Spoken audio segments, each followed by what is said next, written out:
నమస్కారం అండి. ఈనాటి కమ్మని కథ పేరు తెలివైన తీర్పు.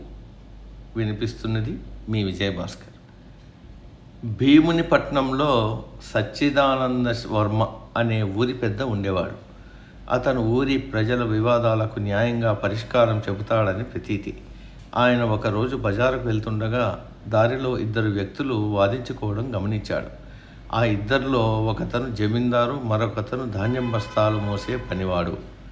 వీరిద్దరి మధ్య వాదనకు కారణం పనివాడు ఒక బరువైన బియ్యం బస్తా మోస్తుండగా అది వారి జమీందారు కోడిపై పడ్డంతో అది మరణించింది.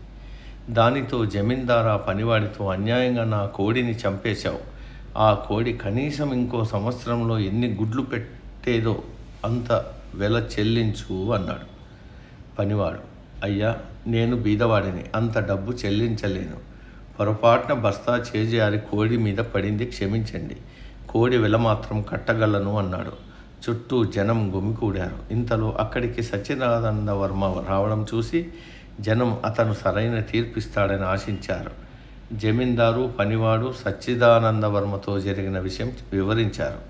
కాసేపు ఆలోచించి సచ్చిదానంద వర్మ, జమీందారు వాదన సరైనదే, పనివాడు అతనికి కోడి వెల, సంవత్సరమంతా పెట్టబోయే గుడ్ల వెల కలిపి మొత్తం 100 రూపాయలు చెల్లించవలసిందే అని చెప్పాడు.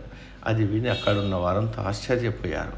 వారికి అతని తీర్పు అన్యాయంగా అనిపించింది. పనివాడు ఎంతో నిరాశపడ్డాడు. సచ్చిదానందవర్మ నా తీర్పు ఇంకా ముగించలేదు అని కొనసాగించాడు. జమీందారుతో, కోడి గుడ్లు పెట్టాలంటే నువ్వు దానికి ధాన్యం పెట్టాలిగా, మరి ఒక సంవత్సరంలో నీ కోడి ఎంత ధాన్యం తినేది అని అడిగాడు. 2 బస్తాలు స్వామి అన్నాడు జమీందారు.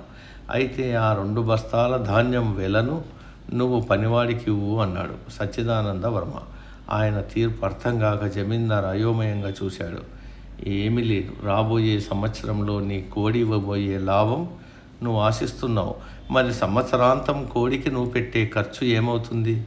కోడి లాభం అతను నీకు ఇవ్వాలంటే ఆ కోడికయ్యే ఖర్చును నువ్వు అతనికి ఇవ్వాలి కదా అంటూ వివరించాడు సచ్చిదానంద వర్మ. 2 బస్తాల ధాన్యం వేళ తనకు రాబోయే 100 రూపాయల కంటే ఎక్కువ అని గ్రహించాడు జమీందారు. గుమికూడిన జనమందరూ తీర్పు విని సంతోషించారు.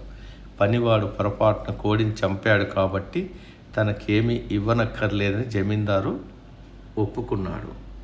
సమయస్ఫూర్తి అంటే ఇలా ఉండాలి. సమాప్తం.